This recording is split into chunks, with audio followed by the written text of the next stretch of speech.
Bismillahirrahmanirrahim. Assalamualaikum warahmatullahi wabarakatuh. Bismillah, alhamdulillah, salatu wassalamullah ala toha rasulillah, salatu wassalamullah ala yasin habibillah, amma ba'du.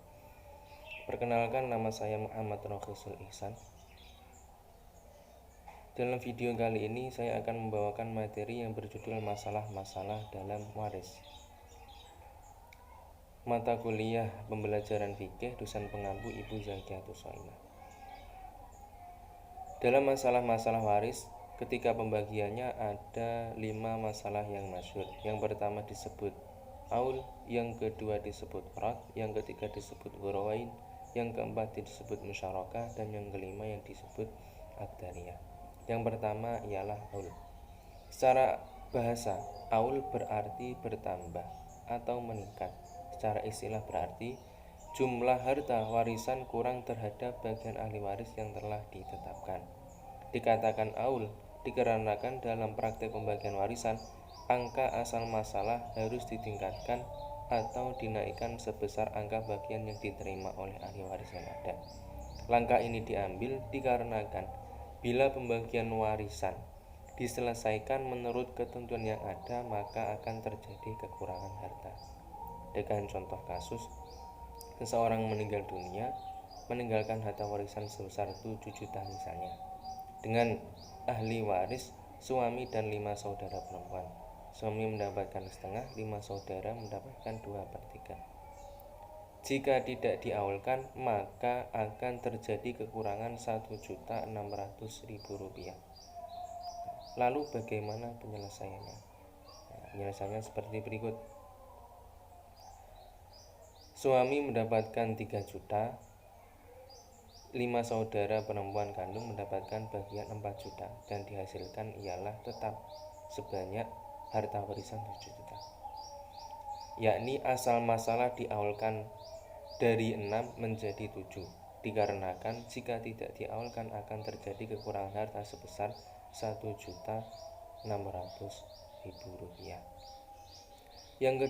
Yang kedua ialah masalah rad. Rad secara bahasa berarti kembali atau berpaling.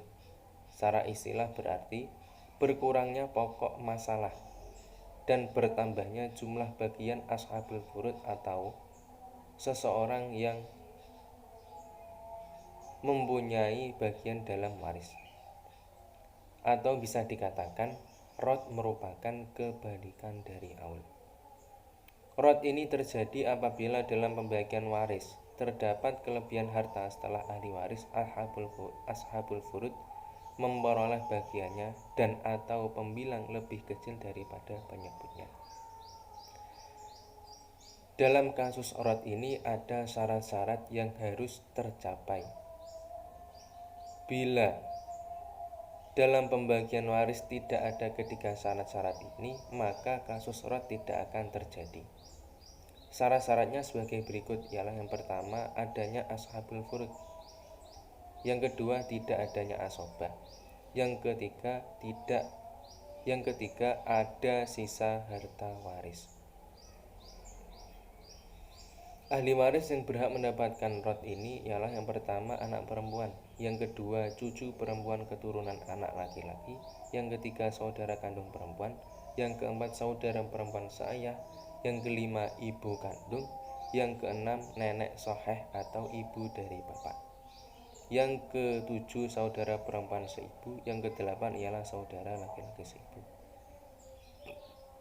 Adapun mengenai ayah dan kakek, sekalipun keduanya termasuk ashabul furud dalam keadaan tertentu, mereka tidak bisa mendapatkan rad, sebab dalam keadaan bagaimanapun, bila dalam pembagian hak waris terhadap salah satunya, ayah atau kakek, maka tidak mungkin ada rad, dikarenakan keduanya menerima waris sebagai asobah atau harta turahan. Kemudian ahli waris yang tidak mendapatkan rad. Ahli waris dari ashabul furud yang tidak bisa mendapatkan rad ialah suami dan istri. Hal ini disebabkan dikarenakan kekerabatan keduanya, bukanlah karena nasab, akan tetapi kekerabatan sababiyah atau ada ikatan seperti tali pernikahan. Contoh rot sebagai berikut. Seseorang meninggal dunia dengan harta warisan semisal 12 juta, dengan ahli waris terdiri dari ibu dan seorang anak perempuan, dengan perincian ibu mendapatkan 1/6, seorang anak perempuan mendapatkan setengah. Bila terjadi rot atau tidak dirotkan penjumlahannya, maka akan terjadi kelebihan harta sebanyak 4 juta. Lalu bagaimana penyelesaiannya? Penyelesaiannya ialah asal masalah dirotkan dari 6 menjadi 4. Dikarenakan jika tidak dirotkan akan terjadi kelebihan harta sebesar 4 juta. Ketika sudah dirotkan, maka ibu akan mendapat bagian 3 juta dan 5 orang anak perempuan akan mendapatkan bagian 9 juta.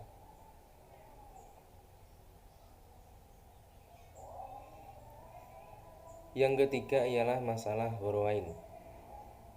Secara bahasa, ghorowain ini berarti 2 bintang cemerlang. Masalah ghorowain adalah salah satu bentuk masalah dalam kewarisan yang pernah diputuskan oleh Umar dan diterima oleh mayoritas sahabat dan diikuti oleh jumhurul ulama.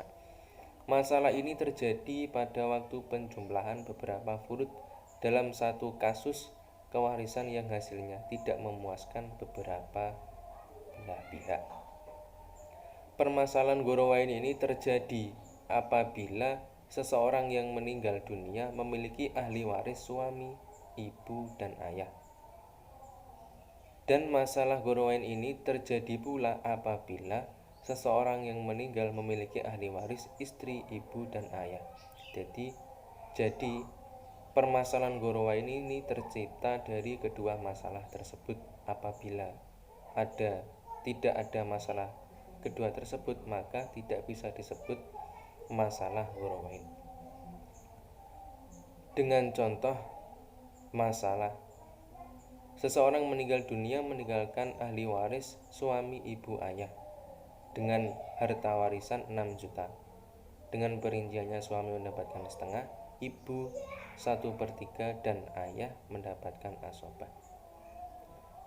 Terlihat jika tidak dighorowainkan atau masalah tidak diselesaikan secara ghorowain, hasilnya untuk ibu ialah 2 juta, sedangkan ayah hanya memperoleh 1 juta. Padahal semestinya pendapatan ayah harusnya lebih besar daripada pendapatan ibu.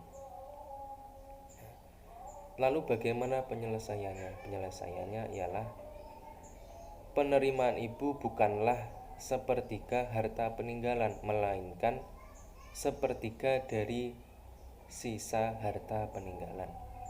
Ketika diselesaikan dengan cara ghorowain, maka suami akan mendapatkan 3 juta, ibu akan mendapatkan 1 juta, ayah akan mendapatkan asobah sebanyak 2 juta dan jumlahnya tetap sebanyak harta warisan 6 juta.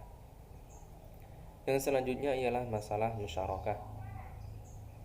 Secara bahasa, musyarakah ini berarti berserikat atau serikat antara 2 orang atau lebih dalam suatu hal atau urusan. Masalah ini khusus pada persoalan waris antara saudara seibu dengan saudara laki-laki sekandung. Masalah musyarakah ini berlaku apabila ahli waris terdiri dari suami, ibu atau nenek, saudara laki-laki atau perempuan seibu, saudara laki-laki sekandung. Jadi masalah ini berlaku untuk ahli waris yang saya sebutkan tadi. Bila tidak ada ahli waris tersebut, maka tidak bisa dinamakan masalah tergolong dari musyarakah.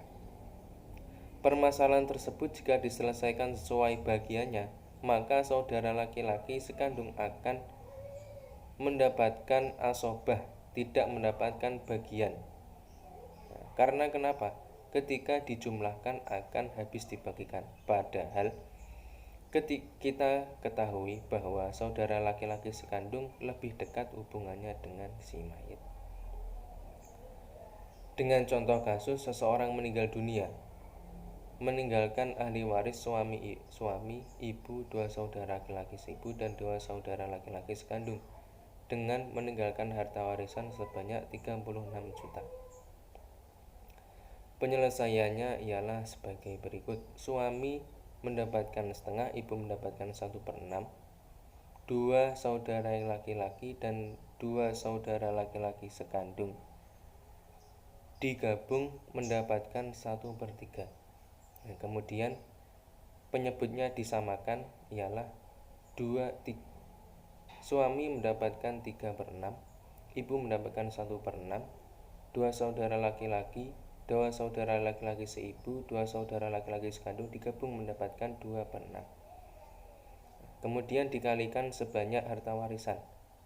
Nah, kemudian penerimaannya akan merata.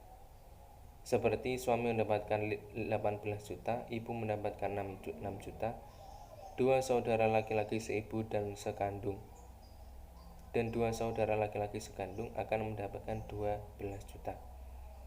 Nah, ketika dijumlahkan akan tetap sebesar harta peninggalan atau harta warisan. Dengan keterangan dua saudara laki-laki dan dua saudara laki-laki seibu dan dua saudara laki-laki sekandung tadi, pembagiannya akan dibagi lagi. Satu saudara seibu akan mendapatkan 3 juta, satu saudara sekandung akan mendapatkan 3 juta pula. Yang selanjutnya ialah akdariah. Secara bahasa, akdariah berarti keruh. Kenapa bisa disebut akdariah? Dikarenakan bagian kakek mengeruhkan atau mengurangi jumlah dari bagian yang diterima oleh saudara perempuan. Akdariah ini khusus untuk ahli waris suami, kakek, saudara perempuan, dan ibu. Yang dipertimbangkan dalam kasus ini ialah kakek. Jangan sampai ia mendapatkan bagian yang sedikit. Akdariah ini tercipta jika kakek ditempatkan sebagai asobah. Karena ia satu-satunya kerabat laki-laki, maka ia tidak akan dapat apa-apa, dikarenakan harta habis terbagi di kalangan dzawil furud. Nah, suami mendapatkan setengah karena pewaris tidak meninggalkan anak. Ibu menerima 1/3 karena tidak ada anak, dan demikian pula seorang saudara perempuan mendapatkan setengah karena pewaris adalah kalalah. Jumlah furud akan menjadi setengah ditambah 1/3 sama dengan 3/6 ditambah 3/6 ditambah 2/6 sama dengan 8/6. Yang kedua, akdariah ini tercipta jika kakek diberi hak sebagai furud 1/6, maka hal ini juga berbenturan dengan prinsip sebagai ayah. Kakek harus menerima banyak lebih dari ibu, sedangkan dalam kedudukannya sebagai seseorang laki-laki tentu tidak mungkin ia mendapatkan bagian kecil dari saudara perempuan. Dalam hal ini kakek berada dalam posisi yang serba tidak enak. Pendapat akdariah ada 3. Yang pertama ialah dikemukakan oleh Abu Bakar. Suami mendapatkan setengah sebagai furud, ibu mendapatkan 1/3 sebagai furud, dan kakek menerima sisanya yaitu 1/6 sebagai asobah, sedangkan saudara perempuan terhalang oleh kakek. Dengan demikian tidak mendapatkan warisan. Pendapat Abu Bakar ini tergolong keras karena langsung menghilangkan bagian dari saudara perempuan. Yang kedua ialah pendapat oleh Umar dan Ibnu Mas'ud. Pendapatnya ialah suami mendapatkan setengah, saudara perempuan mendapatkan setengah, untuk kakek mendapatkan 1/6 sebagai furud, dan untuk ibu mendapatkan 1/6. Kemudian pembagian ini diselesaikan secara aul ditingkatkan asal masalahnya.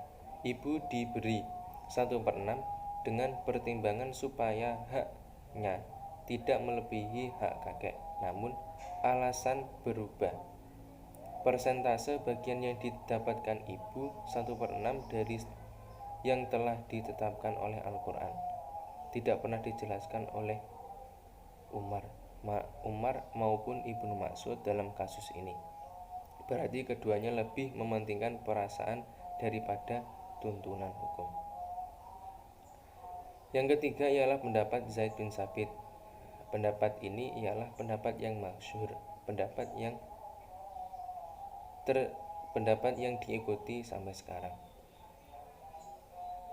Pendapat ini ialah seperti berikut. Hak dari masing-masing mendapatkan bagian semestinya. Ketika sudah tersebut, hak saudara perempuan dan kakek digabung menjadi 1, 3/9 ditambah 1/9 menjadi 4/9. Jumlah ini dibagikan kepada kakek dan saudara perempuan dengan perbandingan 2/1. Nah, dengan demikian hak kakek menjadi 2/3 dikali 4/9 mendapatkan 8/27. Bagian saudara perempuan mendapatkan 1/3 dikali 4/9 mendapatkan bagian 4/27. Seperti masalah berikut.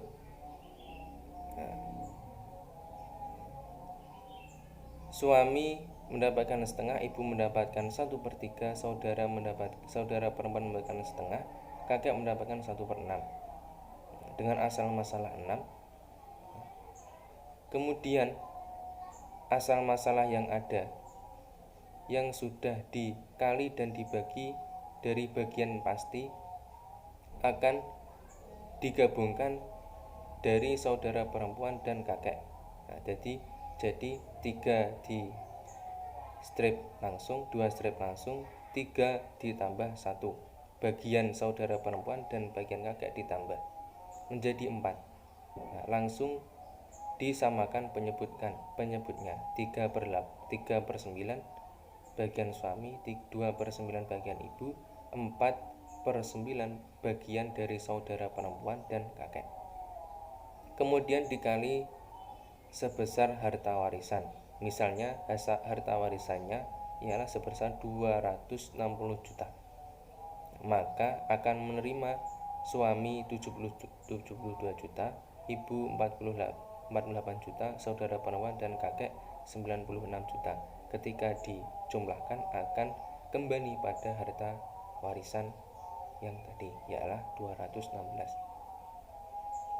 Nah, dalam masalah ini tidak berhenti pada masalah atau sampai di sini saja, karena pembagian dari saudara perempuan dan kakek tadi masih belum dibagi. Nah, kemudian kita bagi dengan 2/1 sesuai dengan pendapat dari Zaid bin Sabit. Saudara perempuan mendapat 1, kakek mendapatkan 2 dengan asal masalah 3. Nah, kemudian disamakan penyebutnya 1/3 dan 2/3. Kemudian dikali sebesar harta yang didapat sesudah dibagikan tadi. Nah, kemudian ketika sudah dibagikan akan mendapatkan 32 bagi saudara perempuan dan kakek menjadi 64 bagian. Ketika dijumlahkan akan kembali kepada jumlah hasil yang sudah dibagikan awal tadi, ialah 96 juta. Nah, dari hasil berikut maka kakek akan mendapatkan bagian semestinya, yaitu lebih besar daripada saudara perempuan. Untuk selanjutnya saya akan menggunakan alat peraga berupa tali dan kertas yang dinamakan dengan lotre pembelajaran, yang nantinya peserta didik akan saya bagi menjadi 5 kelompok dan akan maju perwakilan menarik tali yang saya siapkan, yang nanti isinya ada beberapa subbab dari materi yang saya sampaikan tadi. Seperti ini alat peraganya. Saya contohkan. nantinya peserta didik akan maju dan menarik satu dari 5 tali ini. Saya contohkan.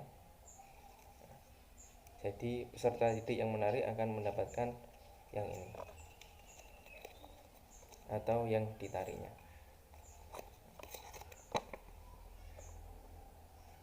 Berupa akdariyah. Jadi peserta didik menerangkan bagian yang ditarik tersebut. Sekian dari saya, apabila ada kurang lebihnya saya mohon maaf. Ilal liqa, wassalamualaikum warahmatullahi wabarakatuh.